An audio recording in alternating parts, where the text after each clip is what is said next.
Dear viewers, today I am going to start the discussion of an introduction by Kamala Das. An introduction by Kamala Das was published in her first collection, Summer in Calcutta, in 1965. The collection focuses on love and the pain that follows betrayal. This particular piece is one of her most well known.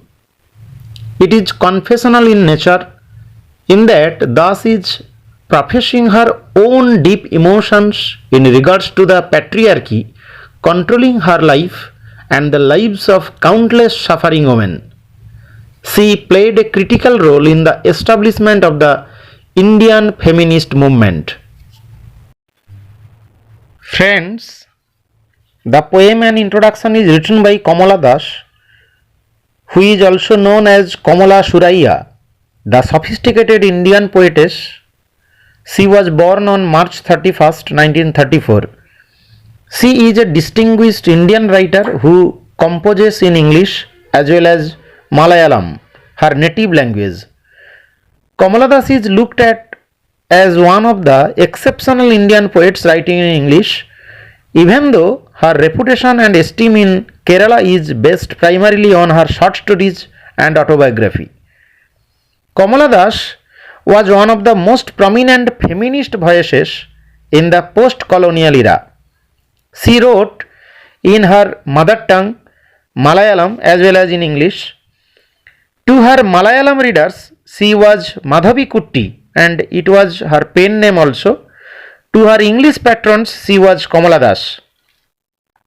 On account of her extensive contribution to the poetry in our country, she earned the label the mother of modern Indian English poetry. So Kamala Das is called the mother of modern Indian English poetry. She has also been linked to literary greats like Sylvia Plath because of the confessional style of her writing. She wrote the confessional poems, and this poem, an introduction, is a confessional poem. The famous works of Kamala Das include The Sirens, Summer in Calcutta, The Descendants, The Old Playhouse and Other Poems, My Story, Alphabet of Lust, etc. Kamala Das died in Pune on 31st May 2009 at the age of 75. Her life story is currently being paid homage to in two rival biopics that will showcase different aspects of her life, one by Tamil filmmaker Lina Monimekalai and other by Malayalam director Kamal. In this poem, the poet has remarked strongly on the patriarchal society which was prevalent today and brings to light the miseries, bondage, pain suffered by the fair sex in such times. Let us start the text. I don't know politics, but I know the names of those in power and can repeat them like days of week or names of months beginning with Nehru. কবি আসলে বলতে চাইছেন, আমি রাজনীতি বুঝি না, কিন্তু যারা ক্ষমতায় আছে আমি তাদের নাম জানি এবং নেহেরু থেকে শুরু করে তাদের নাম আমি সপ্তাহের দিনগুলোর মতো বা মাসের নামের মতো বারবার পুনরাবৃত্তি করতে পারি। Actually, the poet starts explaining by saying that she does not know the politics, yet she is well aware of the politicians of her country, from Nehru to the ones of her own times, to the recent times. Actually, the poet knows all the politicians, and the rulers of the country are men, beginning with Nehru.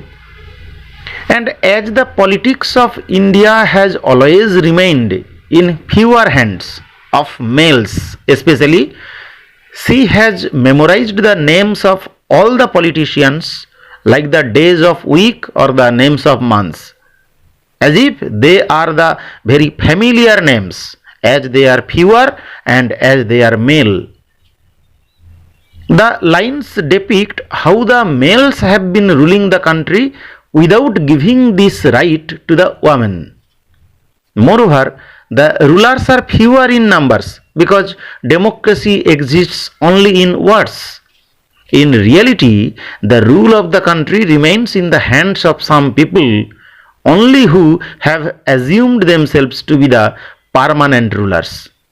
So, in these first three lines, the poet has presented man as the rulers of the country, the politicians of the country, and beginning with Nehru, who served as India's first Prime Minister after the withdrawal of the British after the independence.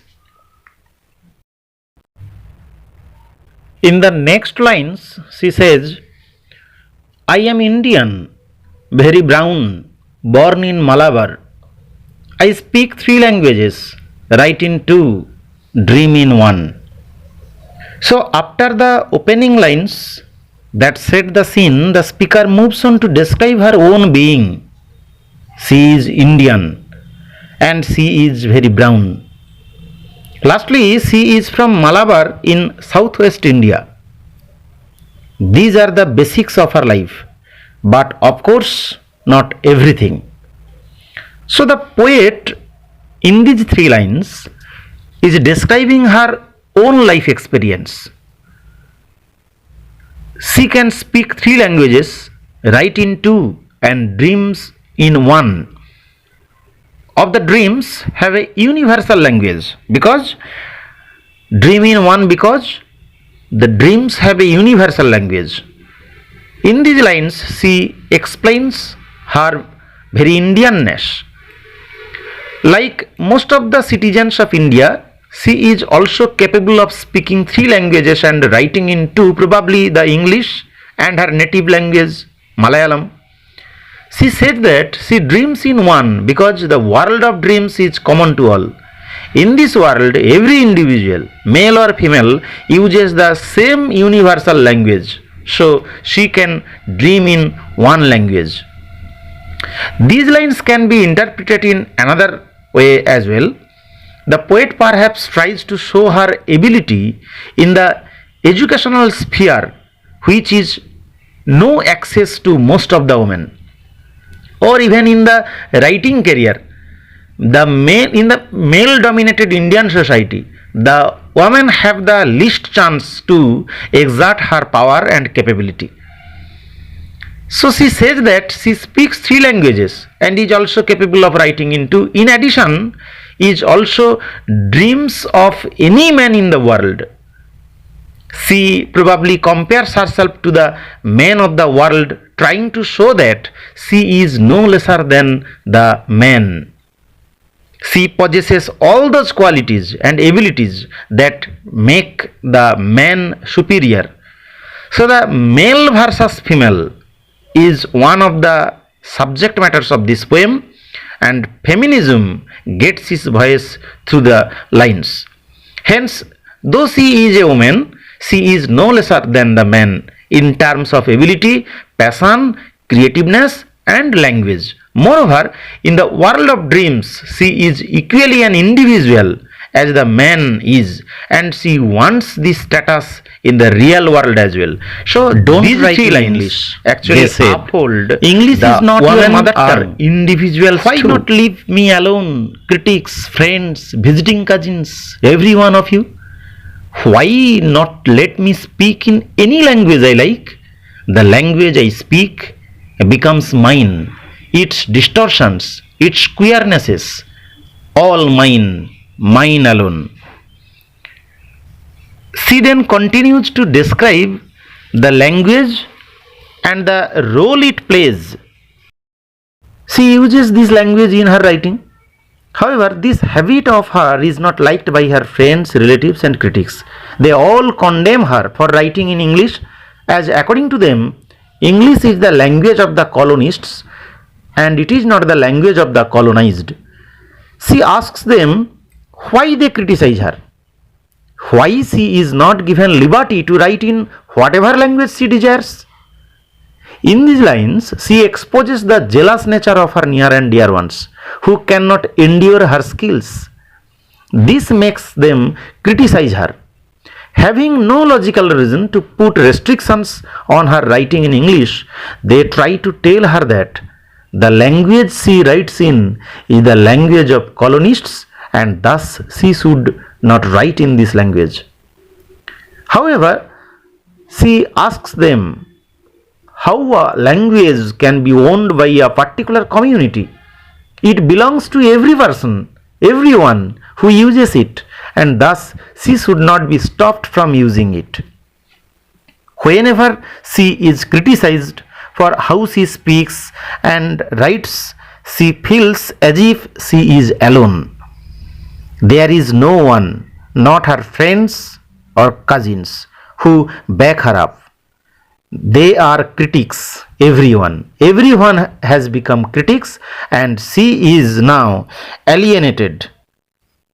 So this sense of alienation, all mine, mine alone, actually language can be acquired by anyone. Language can be owned by any community. So in these lines, actually the poet expresses her struggle for freedom in writing in English. It is half English, half Indian, funny perhaps, but it is honest. It is as humans as I am human. Don't you see? It voices my joys, my longings, my hopes, and it is useful to me as cawing is to crows or roaring to the lions. It is human speech, the speech of the mind that is here and not there, a mind that sees and hears and is aware. So, English is the medium for the poet to interact with others. She has the freedom as an individual, as a human being, to choose whatever language she wants to speak in. Hence, English is her own language. তাই কবি বলছেন, যেটা লিখেছি সেটা হয়েছে হয়তো অর্ধ ইংরেজি, অর্ধ ভারতীয়, সম্ভবত হাস্যস্কর, তবুও এটা সৎ, এটা আমার মতোই মানবিক। সেটা দেখতে পাচ্ছ না তোমরা? এই ভাষা আমার আনন্দকে প্রকাশ করে আমার ইচ্ছাগুলোকে, আমার আশা আকাঙ্ক্ষাকে। আর এটা আমার ভীষণ প্রয়োজন, ঠিক যেমন কা কা রব কাকের কাছে, গর্জন সিংহের কাছে। এটা তাদের নিজস্ব ভাষা। এই ভাষাও মানুষের ভাষা, মনের ভাষা, যা এখানেই আছে, অন্য কোথাও নয়। এমন এক মনের যে মন দেখতে পায়, শুনতে পায় এবং সব কিছু বিষয়ে সচেতন। অর্থাৎ কবি যে ইংরেজি ভাষায় লিখছেন সেটা যথেষ্ট সচেতনভাবে তিনি লিখছেন এবং তার এই ভাষা যথেষ্ট সৎ ভাষা, তার নিজের অন্তরের উপলব্ধির ভাষা। তাই এই ভাষা তার নিজস্ব এবং কবি বলছেন তার স্বাধীনতা রয়েছে প্রত্যেকটি পুরুষের মতো, সমাজের অন্য যে কোনো মানুষের মতো।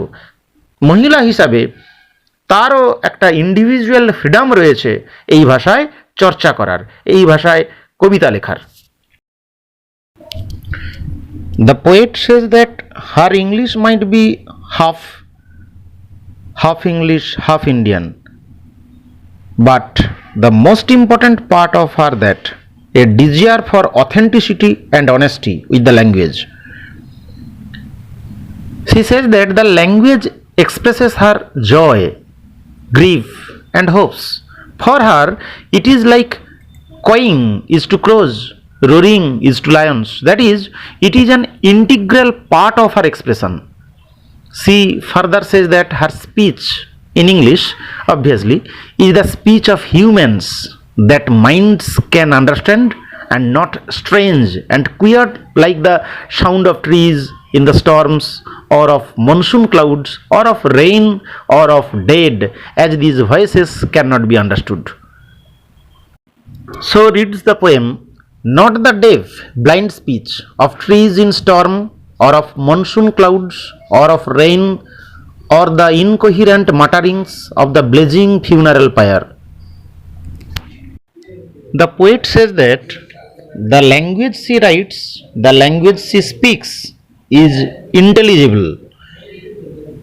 The speaker defines her freedom through the use of her voice. It is not the muttering of the blazing fire or the deaf and blind speech of trees in storm or of monsoon clouds or of rain.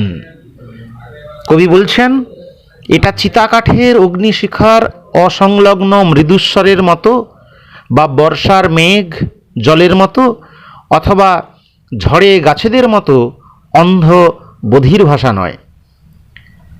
তিনি যে ভাষায় কথা বলেন সেটা তার সত্তাকে তুলে ধরে। তাই এই ভাষায় কথা বলতে তাকে যারা নিষেধ করে তারা আসলে তার স্বাধীনতা হরণকারী, তারা তার সত্তা বিনষ্টকারী।